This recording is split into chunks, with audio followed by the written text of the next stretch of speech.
दान तीर्थ प्रवर्तक श्रीनिवासनाथ कुमार की कथा। जम्बूद्वीप के सुमेरु पर्वत के पूर्व की ओर विदय क्षेत्र में एक पुष्पालवती नामक देश है। उसकी राजधानी उत्पल खेट नगरी है। उस समय वहां राजा वर्षभाऊ राज्य करते थे।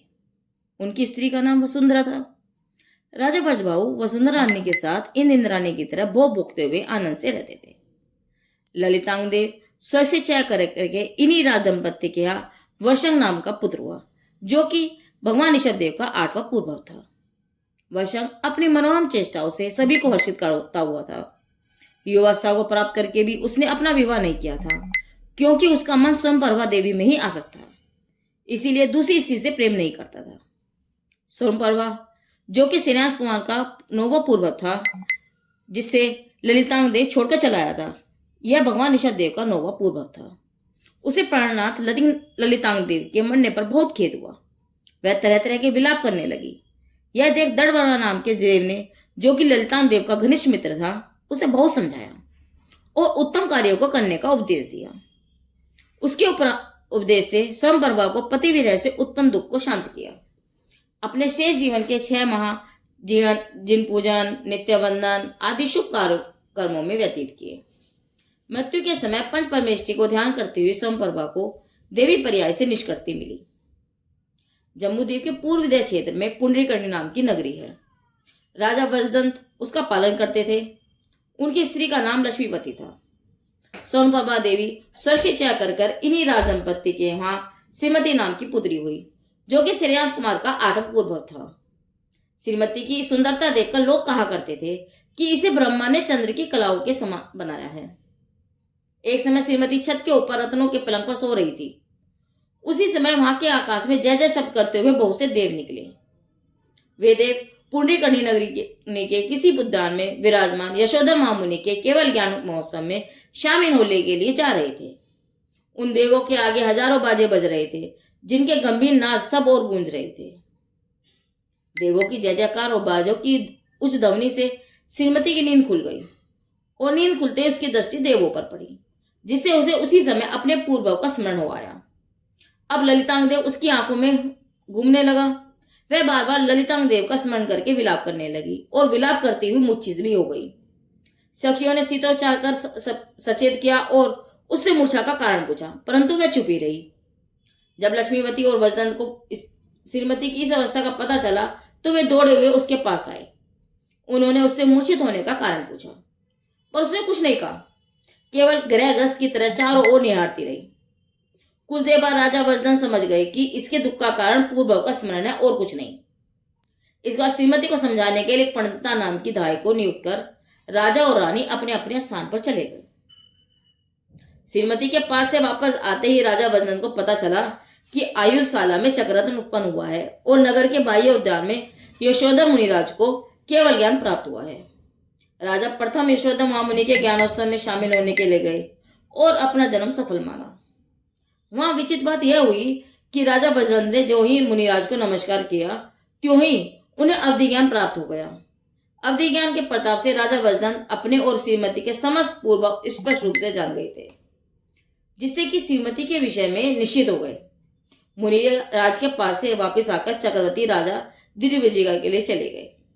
श्रीमती के पिता वजदंत चक्रवर्ती जो दिग्विजय के लिए गए थे, अब लौटकर वापस आ गए और मौका पाकर वजदंत श्रीमती को अपने पास बुलाकर कहने लगे कि प्यारी बेटी, मुझे यशोधर महामुनि के प्रताप से अवधि ज्ञान प्राप्त हुआ है, इसलिए मैं तुम्हारे अपने और तुम्हारे प्रिय पति ललितांग देव का पूर्व भी जानने लगा हूँ।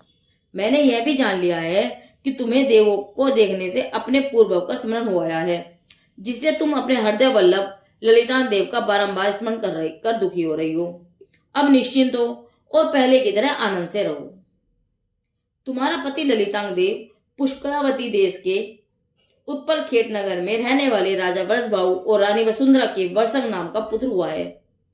उसके साथ तुम्हारा शीघ्र ही विवाह संबंध होने वाला है।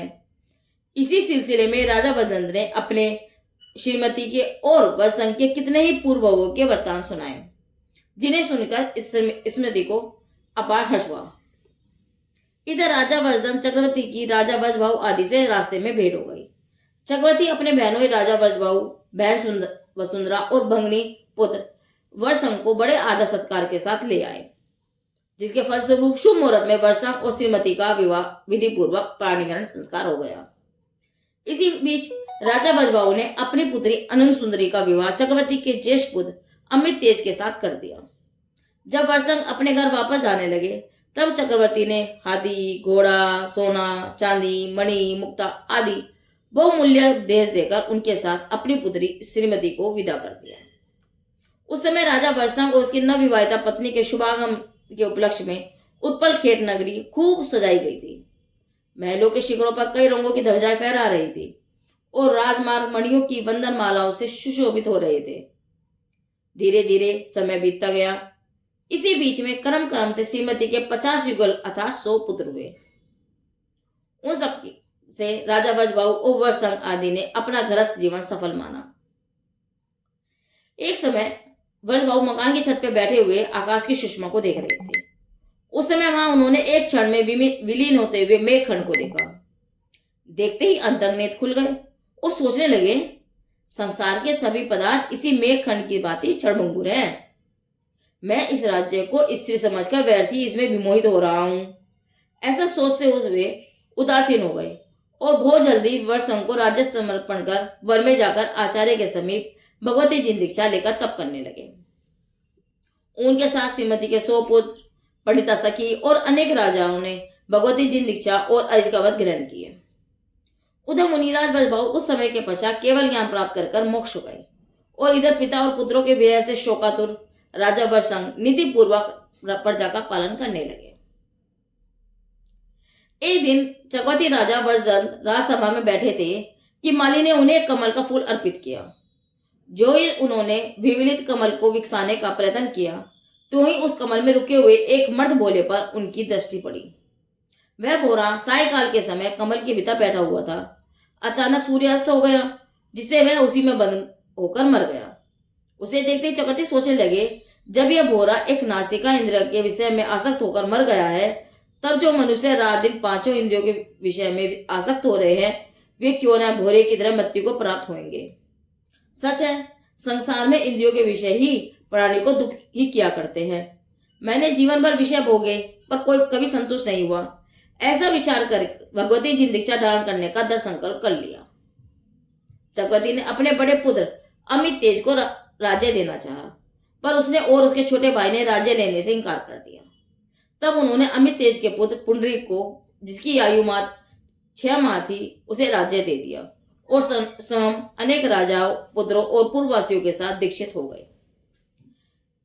चक्रवर्ती और अमित तेज के विरह से रानी लक्ष्मीवती और अनुसुंदरी आदि को बहुत दुख हुआ। कहां चक्रवर्ती का विशाल राज्य और कहां 6 माह का अबोध बालक पुंडरीक। अब राज्य की रक्षा किस तरह होगी, ऐसा विचार कर लक्ष्मीवती ने दामाद वरसंग को पत्र लिखा और पिटारे में बंद कर चिंतामती और मनोगति नामक दूतों के द्वारा उनके पास भेज दिया। जब राजा वरसंग ने पिटारा खोलकर उसमें रखे पत्र को पढ़ा तो उन्हें बहुत दुख हुआ। श्रीमती के दुख का पार नहीं रहा। वह पिता व भाई का स्मरण कर विलाप करने लगी। वरसंग ने श्रीमती को धीरज बंधाया और मैं आता हूं ऐसा कहकर उन विद्याधर दूतों को वापस भेज दिया। कुछ समय बाद राजा वरसंग और श्रीमती ने पुंडरीकर्णी नगरी की ओर प्रस्थान किया। उनके साथ महामंत्री, पुरोहित, सेठ, धर्मेंद्र, सेनापति थे। इन सब के साथ हाथी, घोड़ा, रथ, प्यादे आदि से भरी हुई विशाल सेना थी। चलते चलते राजा वरसंग किसी सुंदर सरोवर के पास पहुंचे। इतने में यदि वन में आहार मिलेगा तो लेंगे, गांव नगर आदि में नहीं, ऐसी प्रतिज्ञा कर दी कर 2 मुनिराज आकाश में विहार करते हुए वहां से निकले। जब उन मुनियों पर राजा वरसंग की दृष्टि पड़ी तब उन्हें भक्ति सहित पड़गाया और श्रीमती के साथ सुसरस आहार दिया। जब आहार लेकर मुनिराज वन की ओर विहार कर गए तब राजा वरसंग ने उनसे उनके पहरादार ने कहा कि महाराज, ये युगल मुनि आपके सबसे लघु पुत्र हैं। आत्म शुद्धि के लिए सदा वन में रहते हैं, यहाँ तक कि आहार के लिए नगर में भी नहीं जाते। यह सुनकर राजा वरसंग और श्रीमती के शरीर में हर्षक रोमांच निकल आए। वे दोनों तत्क्षण उसी ओर गए जिस ओर मुनिराज गए थे। निर्जन वन में एक शिला पर बैठे हुए मुनि युगल को देखकर राज दंपत्ति के हर्ष का पार नहीं रहा। राजा रानी ने भक्ति से मुनिराज के चरणों में अपना सिर झुका दिया और विनय पूर्वक बैठकर उनसे श्रावक धर्म का व्याख्यान सुना। इसके बाद अपने और श्रीमती के पूर्व सुनकर राजा वृषंग ने पूछा, हे मुनिराज, ये मतिवर, आनंद, धर्मित और एकम्पन मुझसे बहुत प्यार करते हैं। मेरा भी इनसे अत्यधिक स्नेह है। इसका क्या कारण है?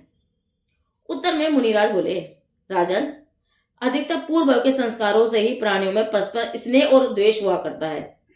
आपका भी इनके साथ पूर्व का संबंध है। बहुत वर्षों पश्चात जम्बूद्वीप के कुरांजल नगर देश के हस्तिनापुर में राजा सोमपर राजा करते थे। वे बड़े ही धर्मात्मा थे। उनके बड़े भाई का नाम श्रेयांश कुमार था।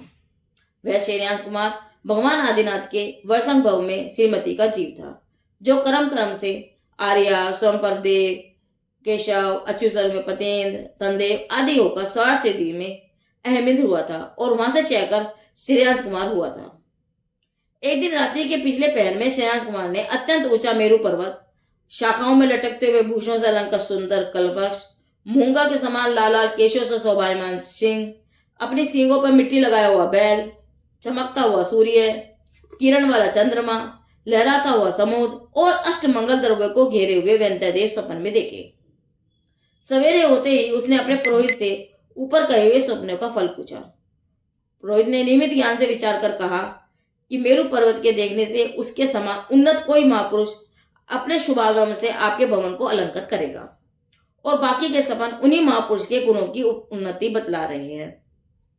पुरोहित के मुख से सपनों का फल सुनकर राजा सोमपर और श्रेयांश कुमार दोनों भाई हर्ष के मारे फूले न समाये। प्रातःकाल समय के सपन शीघ्र ही फल देते हैं। पुरोहित के इन वचनों से तो उन्हें और भी हर्षित बना दिया था। राजभवन में बैठे दोनों भाई उस महापुरुष की प्रतीक्षा कर ही रहे थे कि इतने में महामुनि भगवान आदिनाथ इलिया समित से विहार करते हुए हस्तिनापुर आ पहुंचे। जब वे राजभवन के पास आए तब सिद्धार्थ नामक द्वारपाल ने राजा सोमपर और युवराज श्रेयांश कुमार को उनके आने की सूचना दी। द्वारपाल के मुख से भगवान आदिनाथ के आगमन का शुभ समाचार सुनकर दोनों भाई दौड़े हुए आए और उन्हें प्रणाम करके बहुत ही आनंदित हुए। युवराज श्रेयांश कुमार ने जो ही भगवान आदिनाथ का दिव्य रूप देखा तो ही उन्हें जाति स्मरण हो गया और अपना वह भगवान आदिनाथ का पूर्व ज्ञात हो गया। श्रीमती और वसंत के रूप में समस्त वृत्तांत उनकी आंखों के सामने ज्यों का त्यों झूलने लगा। पुंडरीकिनी नगरी को जाते हुए रास्ते में सुंदर सरोवर के किनारे जो मुनि युगल को आहार दिया था, वह भी युवराज श्रेयांश कुमार को ज्यों का त्यों याद आ गया। यह प्रातःकाल का समय आहार देने योग्य है, ऐसा विचार कर उन्होंने नवदा भक्ति पूर्वक उन्हें भड़काया और श्रद्धा, तुष्टि आदि गुणों से युक्त होकर आदि मुनीन्द्र वैश्वनाथ को आहार देने के लिए भीतर ले गए। वहां उसने राजा सोमपर और उनकी स्त्री लक्ष्मीवती के साथ भगवान ऋषभदेव के पानी के पात्र में इक्षु रस की धाराएं अर्पित की। इस पवित्र आहार दान से प्रभावित होकर देवों ने आकाश से रत्नों की वर्षा की, दुदंबी बाजे बजाए, पुष्प वर्षाएं की और जय जय ध्वनि के साथ अहो दानम कहते हुए उत्तम दान की प्रशंसा की। उस समय समस्त दिशाएं निर्मल हो गई थी, मन सुगंध हवा चलने लगी थी। मां मुनिंद्र विशेष के लिए दान देकर दोनों भाइयों ने अपने आप को कर्त करते समझा और बहुतों ने इस दान की अनुमोदना की। आहार लेने के बाद भगवान आदिनाथ वन की ओर विहार कर गए। उस युग में सबसे पहले दान की प्रथा युवराज श्रेयांश कुमार ने ही चलाई थी, इसलिए देवों ने आकर उनका खूब सत्कार किया। जब सम्राट भरत को इस बात का पता चला तो वे भी समस्त परिवार के साथ हस्तिनापुर आए और वहां राजा सोमपर, युवराज श्रेयांश कुमार और लक्ष्मीवती का सम्मान कर प्रसन्न हुए। इसके अनंतर युवराज श्रेयांश कुमार ने दान का स्वरूप और दान की आवश्यकता और उत्तम, मध्यम और जघन्य पात्रों का स्वरूप बताया।